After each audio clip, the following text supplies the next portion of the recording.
Welcome to Dance Talks. My guest today is Pulitzer Prize winning author Robert Schenkkan and a play that he has written, which he has Bay Street, I believe, in May. And what are the dates? Do you know?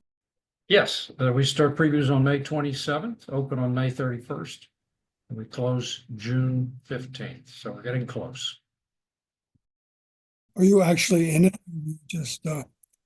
Are you just a playwright? I'm just the playwright. I was in my sordid youth an actor, but I quickly moved into the more lucrative end of the business and became a playwright and a screenwriter. Tell me, we have 20 minutes. I'm going to ask you, how did you start off being an actor? As an actor, I had the bug early. I probably legitimately. My mother was a professional actress in her youth, and my father had aspirations to be an actor and a playwright. So I grew up in a house that was full of plays, and we went to the theater a lot. So it wasn't out of the ordinary for me to go down that path, I guess. Who was this? Were you out here in New York? Yes, New York and Los Angeles. I actually had a pretty decent career, all things considered. Supported my family as an actor. But I was writing simultaneously, and eventually it became clear to me that that's really where my joy was. And so eventually I stopped acting altogether and focused entirely on the life of a writer. And the book you won the prize with was the Kentucky Cycle. Um, how many? Tell me a little bit about that. And have you are you like me and that you've written a lot? I'm not quite as prolific as you are, but few of us reach that category. But yes, I've written at this point almost 20 plays. The Kentucky Cycle, for which, as you alluded, I won the Pulitzer Prize. The first time the Pulitzer Prize was awarded to a play which had not yet appeared in New York, although, of course, it would go on to be in New York and be nominated for a Tony Award. It's kind of an unusual piece, an epic, 6 hours, about the imaginary history of three families who fight over the same plot of land in eastern Kentucky from 1775 to 1975. So really a kind of examination of American mythology.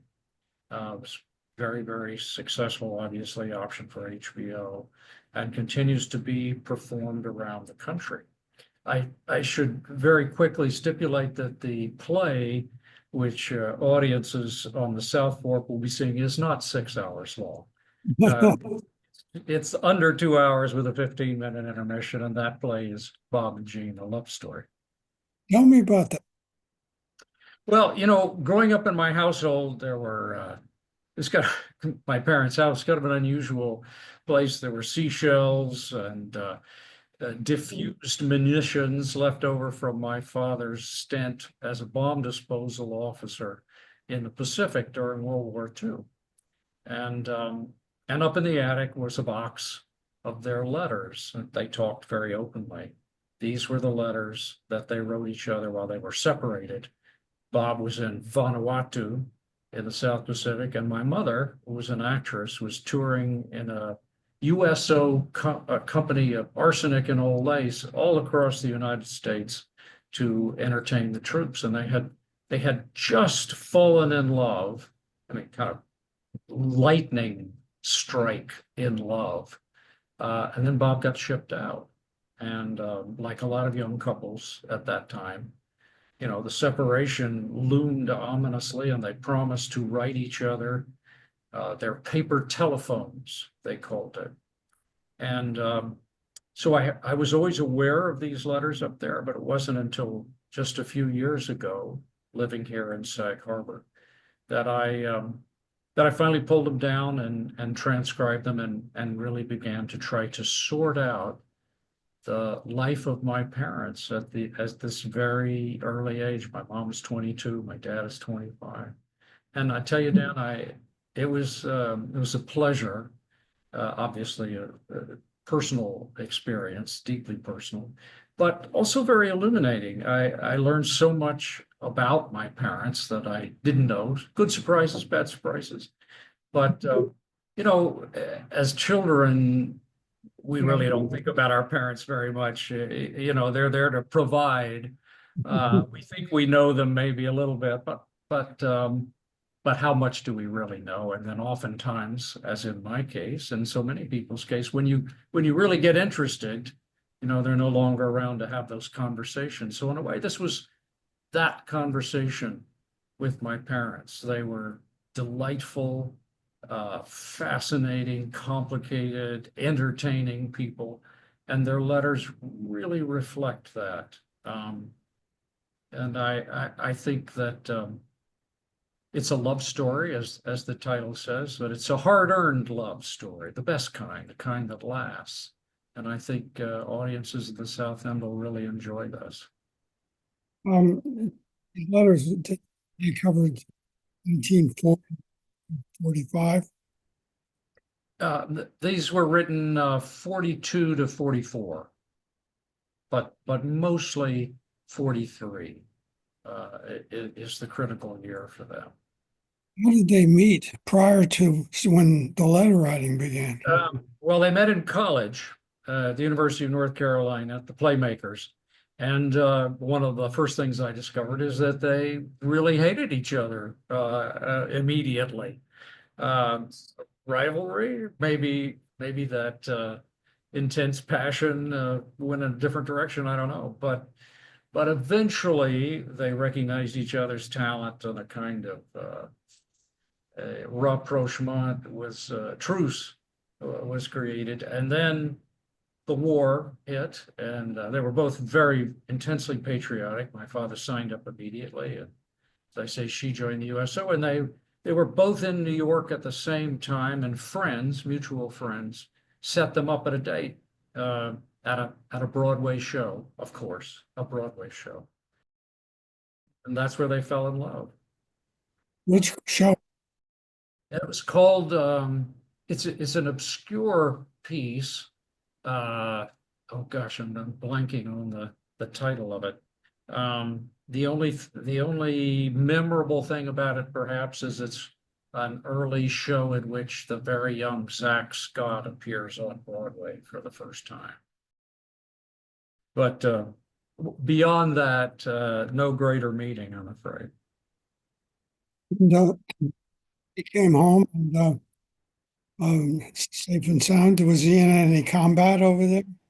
He was. Well, he was a bomb disposal officer, which meant that it was his enviable task to disarm live munitions, both Japanese and American. In fact, he very famously defused the only long lance Japanese torpedo ever to be recovered, which sat for many decades in front of the Pentagon, in front of the Naval Wing, and now is in New Orleans at the excellent Museum of World War II. He did that while he was on Guadalcanal, which of course was no picnic. And then he participated in the invasion of the Treasury Islands. So yes, he did see combat, but like a lot of these guys who were there in the Pacific as opposed to Europe, he never talked about it much. So it's interesting to read his letters in that regard. Tell me a little bit about your writing schedule. You're out here in Sag Harbor. Do you set certain times of the day? I do. I'm very disciplined about it. I don't know about you, Dan, but I have to be very disciplined about it. So I get up early. I'm an early riser.